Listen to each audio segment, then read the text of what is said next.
Hello everyone. आज हम discuss करेंगे इलेक्ट्रोलाइटिक कंडक्शन क्या होता है। तो इलेक्ट्रोलाइट्स ऐसे या इलेक्ट्रोलाइटिक कंडक्टर्स हमारे पास ऐसे कंडक्टर्स होते हैं जिनमें हमारे पास कंडक्शन या इलेक्ट्रिसिटी फ्लो करती है due to the movement of ions. अब जैसे अगर हमारे पास एक इलेक्ट्रोलाइटिक सोल्यूशन है, लेकिन जो इलेक्ट्रोलाइट्स होते हैं वो हमारे पास इलेक्ट्रिसिटी को कंडक्ट करते हैं, लेकिन उनकी किस स्टेट में, एक्वस सोल्यूशन की स्टेट में या मोल्टन स्टेट में। तो अगर हमने उनको, ये हमारे पास एक बीकर है, यहाँ पे हमने ना एक सोल्यूशन बना रखी है, एक इलेक्ट्रोलाइट का सोल्यूशन हमने बना रखा है, उसका एक्वस सोल्यूशन, और उसमें यहाँ पे दो इलेक्ट्रोड जो है वो हमने डिप करे हुए हैं। एक हो गया हमारे पास कैथोड, दूसरा हो गया हमारे पास क्या, एनोड। तो इन दोनों को हमने कनेक्ट किया हुआ बैटरी के साथ। अब क्या होगा, जब जैसे ही हम इलेक्ट्रोलाइट डालेंगे इसके बीच में, तो इलेक्ट्रोलाइट जो है वो डिसोशिएट होकर आयंस बना देगा, पॉजिटिव आयंस और नेगेटिव आयंस। जैसे ही हम यहाँ पे इलेक्ट्रिक सोर्स के साथ कनेक्ट करेंगे, बैटरी के साथ कनेक्ट करेंगे, तो यहाँ से पॉजिटिव आयंस की मूवमेंट होगी नेगेटिव की तरफ, और नेगेटिव आयंस की मूवमेंट होगी किसकी तरफ, पॉजिटिव इलेक्ट्रोड की तरफ। और इसी मूवमेंट ऑफ आयन की वजह से ये क्या करते हैं, इलेक्ट्रोलाइटिक सोल्यूशन में इलेक्ट्रिक करंट जो है वो फ्लो करता है। इलेक्ट्रोलाइटिक सोल्यूशन जो है वो क्या करता है, इलेक्ट्रिक करंट फ्लो करता है इसमें। अब कितने इलेक्ट्रोलाइट्स, कितने ये जो हमारे पास इलेक्ट्रोलाइटिक सोल्यूशन कितने इलेक्ट्रिसिटी पास कर सकते हैं, उसी को हम क्या बोलते हैं, इलेक्ट्रोलाइटिक कंडक्शन। और आयंस की वजह से होती है तो इसको हम आयनिक कंडक्शन भी बोल सकते हैं। ये होती है हमारे पास क्या, इलेक्ट्रोलाइटिक कंडक्शन। अब जैसे हमारे पास मेटालिक कंडक्टर्स होते हैं, जो सॉलिड कंडक्टर्स होते हैं, वो डिफरेंट लॉज ओबे करते हैं जो इलेक्ट्रिसिटी के ऊपर बेस्ड होते हैं। वैसे ही हमारे पास जो इलेक्ट्रोलाइटिक कंडक्टर्स होते हैं वो भी वो लॉज फॉलो करते हैं। जैसे हमारे पास हो गया ओम्स लॉ। ओम्स लॉ के अकॉर्डिंग क्या होता है, इस लॉ के अकॉर्डिंग है कि जो करंट फ्लो करता है, कंडक्टर सपोज करते हैं कि आई हमारे पास क्या लिया हुआ हमने करंट, और वी जो है वो हमने वोल्टेज अप्लाई करी हो, मतलब पोटेंशियल डिफरेंस मेंटेन किया हुआ है। अगर आई करंट है तो वी जो हमारे पास पोटेंशियल डिफरेंस है, तो अकॉर्डिंग टू ओम्स लॉ जो करंट फ्लो करता है कंडक्टर से वो डायरेक्टली प्रोपोर्शनल होता है पोटेंशियल डिफरेंस के। जो हमारे पास पोटेंशियल डिफरेंस हमने मेंटेन करके रखा होता है उसके डायरेक्टली प्रोपोर्शनल होता है। तो अगर हम यहाँ से प्रोपोर्शनलिटी का साइन अगर हटाएंगे तो हमारे पास क्या आ जाएगा, I is equal to V upon R. ये आर जो हमारे पास क्या है वो कांस्टेंट है, प्रोपोर्शनलिटी का कांस्टेंट है, जिसको हम क्या बोलते हैं, रेजिस्टेंस। और इसको हम मेजर करते हैं, इसको एक्सप्रेस करते हैं, रिप्रेजेंट करते हैं ओम्स में, या फिर ऐसे ले लेते हैं। तो आर हमारे पास यहाँ पे क्या है, रेजिस्टेंस है किसी भी कंडक्टर का। तो यहाँ से हमें ओम्स लॉ क्या देखने को मिल रहा है, या फिर हम ऐसे लिखेंगे V is equal to I R, ऐसे भी लिख सकते हैं इसको। तो इससे यहाँ से हम ये बोल सकते हैं कि जो करंट फ्लो करता है किसी भी कंडक्टर में वो डायरेक्टली प्रोपोर्शनल होता है पोटेंशियल डिफरेंस के, और इनवर्सली प्रोपोर्शनल होता है जो रेजिस्टेंस ऑफर करता है एक कंडक्टर। ये है ओम्स लॉ। अब कुछ बेसिक टर्म्स भी हैं जो हम मेटालिक कंडक्टर्स में यूज करते हैं, वो इलेक्ट्रोलाइटिक कंडक्शन में भी यूज करेंगे। फर्स्ट हमारे पास जो टर्म है वो है रेजिस्टेंस। अब रेजिस्टेंस को हम आर से एक्सप्रेस करते हैं। अब ये है कि करंट जो है वो हमारे पास फ्रीली जो है वो कंडक्टर से फ्लो नहीं कर सकता। फ्रीली जो है वो एक करंट फ्लो नहीं कर सकता। कुछ ऐसे उस कंडक्टर के अंदर कुछ ऐसी चीजें प्रेजेंट होती हैं जो क्या करती हैं, करंट के फ्लो को अपोज करती हैं। तो ये जो हमारे पास ऑब्स्ट्रक्शन होती है फ्लो ऑफ करंट को, उसी को हम बोलते हैं रेजिस्टेंस। कि जो करंट को फ्लो करने में परेशानी करे, करंट को फ्लो ना करने दे, उसमें उसके रास्ते में ऑब्स्टेकल्स लेकर आए, उसको फ्रीली मूव ना करने दे करंट को, वही क्या होता है उसका रेजिस्टेंस। तो रेजिस्टेंस हमारे पास क्या होगा फिर, the obstruction to the flow of current, the obstruction to the flow of current, उसी को हम क्या बोलते हैं, वो हमारे पास क्या है, रेजिस्टेंस है, और उसको हम आर से एक्सप्रेस करते हैं। अब जो रेजिस्टेंस होता है वो हमारे पास डायरेक्टली प्रोपोर्शनल होता है कंडक्टर के जो हमने लिया होता है उसके लेंथ के, और रेजिस्टेंस जो होता है वो इनवर्सली प्रोपोर्शनल होता है उसके एरिया ऑफ क्रॉस सेक्शन के। एरिया ऑफ क्रॉस सेक्शन मतलब यहाँ पर विड्थ ही है। लेंथ का मतलब अगर हमारे पास लेंथ क्या होगी, छोटी होगी, स्मॉल वाई होगी, स्मॉल जितनी हमारे पास स्मॉल वाई होगी उतना ही क्या होगा, हमारे पास जो रेजिस्टेंस है वो क्या होगा, कम होगा। जितनी स्मॉल वायर होगी उतना रेजिस्टेंस कम होगा, और जितनी वायर की लेंथ ज्यादा होगी, लार्ज होगी वायर, उतना ही क्या होगा, रेजिस्टेंस भी क्या होगा, ज्यादा होगा। तो इसलिए जो रेजिस्टेंस होता है वो डायरेक्टली प्रोपोर्शनल होता है लेंथ के। और एरिया ऑफ क्रॉस सेक्शन के मतलब यहाँ पे विड्थ लिया हमने, तो जितनी ज्यादा हमारे पास वायर जो है थिक होगी, मोटी होगी, उतना ही ज्यादा क्या होगा, उसका रेजिस्टेंस कम होगा। और जितनी हमारे पास वायर थिन होगी उतनी ज्यादा रेजिस्टेंस क्या होगा, ज्यादा होगा। इसलिए जो रेजिस्टेंस होता है वो इनवर्सली प्रोपोर्शनल होता है 1/a के एरिया ऑफ क्रॉस सेक्शन के इनवर्सली प्रोपोर्शनल होता है। अब अगर हम दोनों को कंबाइन करेंगे तो आर किसके बराबर हो जाएगा, L/a के, डायरेक्टली प्रोपोर्शन किसके, लेंथ के, और inversely proportional area of cross section के। अब अगर हम प्रोपोर्शनलिटी के साइन हटाएंगे तो हमें कांस्टेंट लगाना पड़ेगा, और यहाँ पे कांस्टेंट आता है रो, L/a।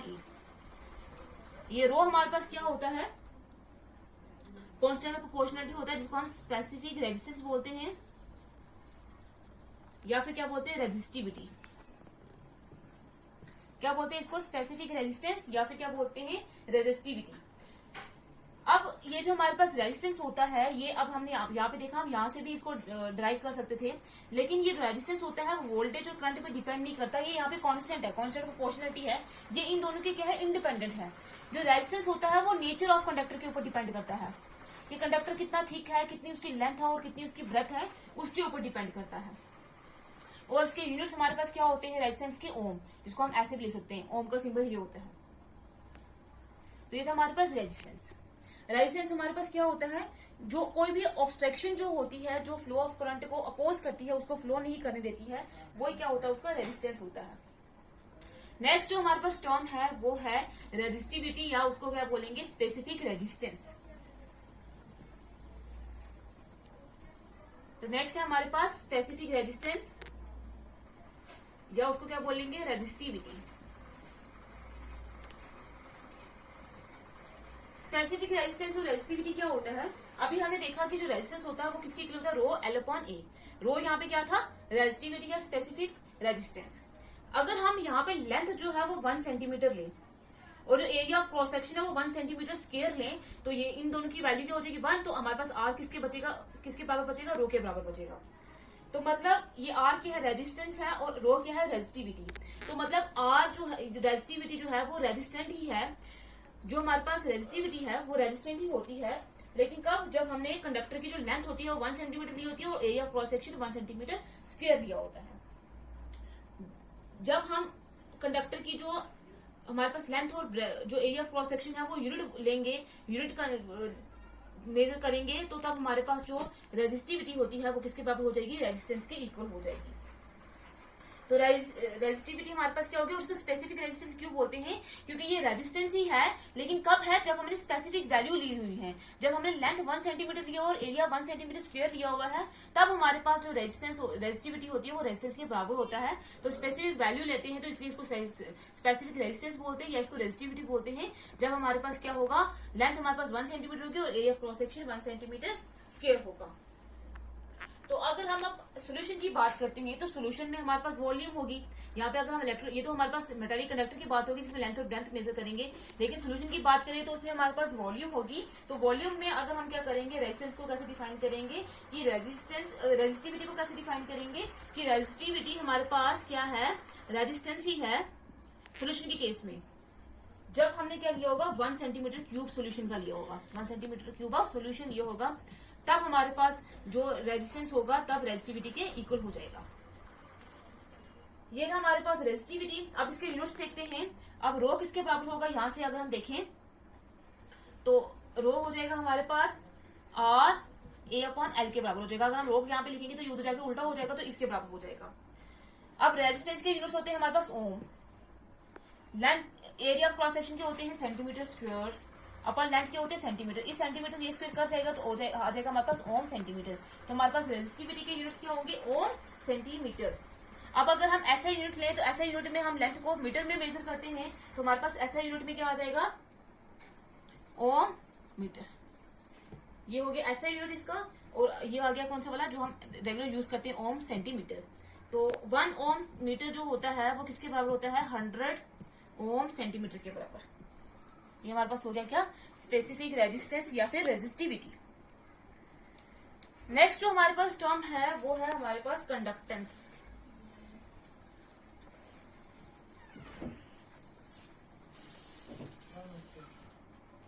कंडक्टेंस क्या होता है? कंडक्टेंस को हम रेसिप्रोकल मानते हैं किसका? रेजिस्टेंस का। Reciprocal of resistance. कंडक्टेंस क्या होगा? रेजिस्टेंस का क्या होगा? रेसिप्रोकल होगा। और इसको हम डिफाइन करते हैं कितने ईज से, measure of ease with which the current flow through a conductor। ये हमारे पास क्या होता है? रेसिप्रोकल रेजिस्टेंस का होता है। और ये क्या करता है? कितना टेंडेंसी होती है एक कंडक्टर की कि वो अलो करे करंट उससे फ्लो करे, कितने ईज से एक कंडक्टर के अंदर करंट फ्लो कर सकता है, वो इसकी क्या होती है? कंडक्टेंस होती है। और इसको हम जो रेजिस्टेंस के रेसिप्रोकल मानते हैं उसका उल्टा मानते हैं, क्योंकि रेजिस्टेंस क्या था कि कितने वो ऑब्स्टेकल लेकर आता है, कितने वो करंट को फ्लो होने नहीं देता। और ये क्या है? कितने ई से जो है वो करंट फ्लो करता है। तो ये रेजिस्टेंस का क्या होता है? रेसिप्रोकल होता है। इसको हम रिप्रेजेंट करते हैं जी से, या सी से भी रिप्रेजेंट कर सकते हैं। तो जी हमारे पास जो कंडक्टेंस होता है वो हमने क्या बोला है? रेसिप्रोकल होता है रेजिस्टेंस के। तो जी is equal to 1/R।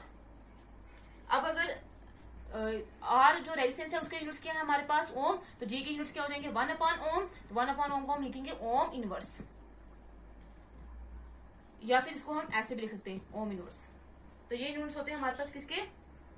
Conductance के। लेकिन अकॉर्डिंग टू एसआई सिस्टम